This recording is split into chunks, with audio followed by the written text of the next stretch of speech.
Eu estive ausente um pouquinho para tratar de um resfriado e depois o meu computador com problema de som. Vamos ver se com esse microfone fica melhor.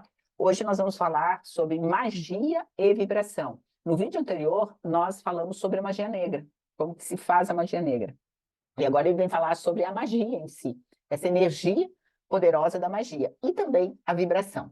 Então ele fala assim que as matas, os rios, os mares, as cachoeiras são fontes catalisadoras de energias.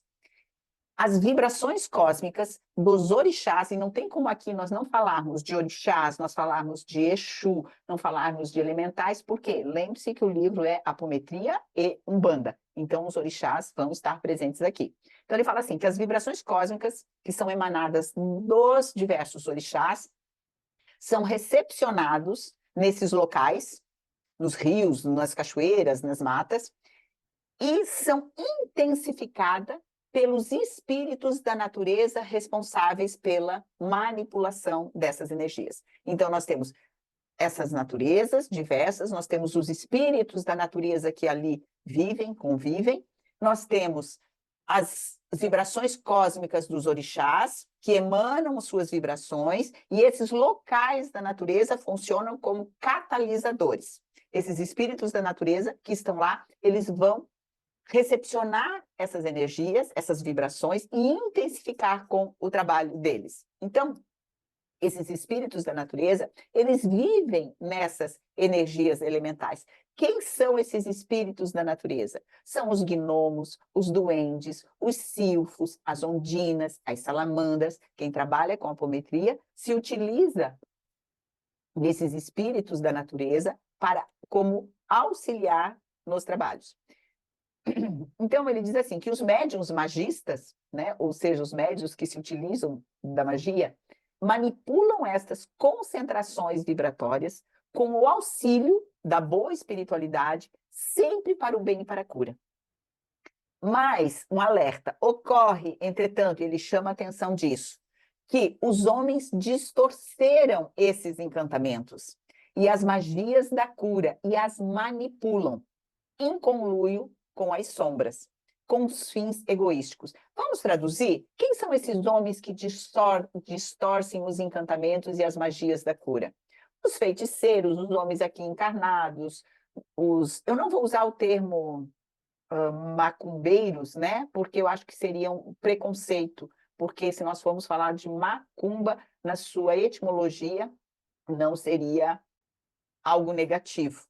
Então, assim, os feiticeiros, as pessoas, os homens encarnados que querem fazer o mal ao outro, que querem se aproveitar do outro, que querem ganhar dinheiro em cima, o que eles fazem? Eles manipulam essas energias em conluio, logicamente, com também espíritos que trabalham nas sombras.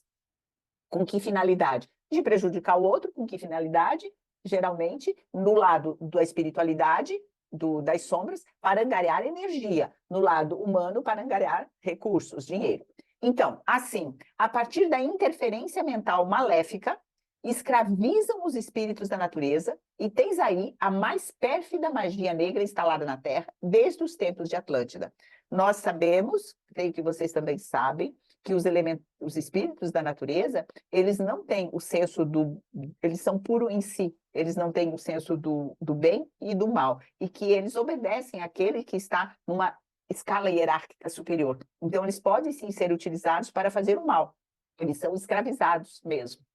Bom, vamos adiante aqui para separar bem, e ele faz essa pergunta, e quem responde essa pergunta no livro é a vovó Maria Conga, e pergunta assim, o que são essas energias elementais, o que são esses espíritos da natureza, e o que são formas, pensamentos elementares? Então, vamos começar primeiro com as energias elementais. Energias elementais são as ligadas aos sítios vibracionais relacionados aos 4 elementos. O ar, a terra, o fogo e a água. Então, como nós falamos, as salamandras com fogo, o ar com os silfos, as sílfides, a água com as ondinas, então são essas energias, quando nós falamos energias elementais, são essas energias, essas vibrações cósmicas que estão pairando nessa natureza. Nessas energias, numa mesma faixa de frequência, estagiam os espíritos da natureza, os silfos, duendes, as salamandras, as ondinas.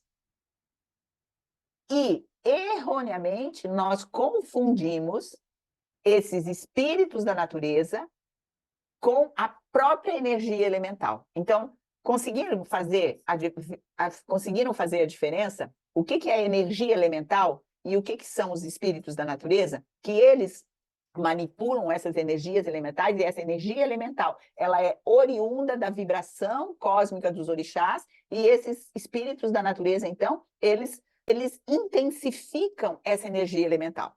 Pois bem, e as formas pensamentos elementares? O que são essas formas pensamentos? Estão, diz ele, à volta dos homens, são densas e pegajosas, são enfermiças, decorrente dos pensamentos de baixa condição moral. Então, essas formas pensamentos elementares estão na nossa volta, circundando-nos o tempo todo. Estas concentrações fluídicas vagueiam em volta dos homens e são transmutadas pelos espíritos da natureza via comando mental, utilizando-se dos médiuns que funcionam como verdadeiros exaustores. Então, nós temos essas formas pensamentos elementares, que são energias densas, pegajosas, estão à nossa volta, e os espíritos da natureza são utilizados juntamente com os médiuns para fazer a transmutação dessas energias. Os médiuns aí estão fazendo um trabalho de exaustores, conforme vovó Maria Conda fala, captando essa energia, transmutando em energia salutar, energia boa. Nós ficamos por aqui. A próxima que nós vamos falar no próximo vídeo são o que são artificiais. Obrigada.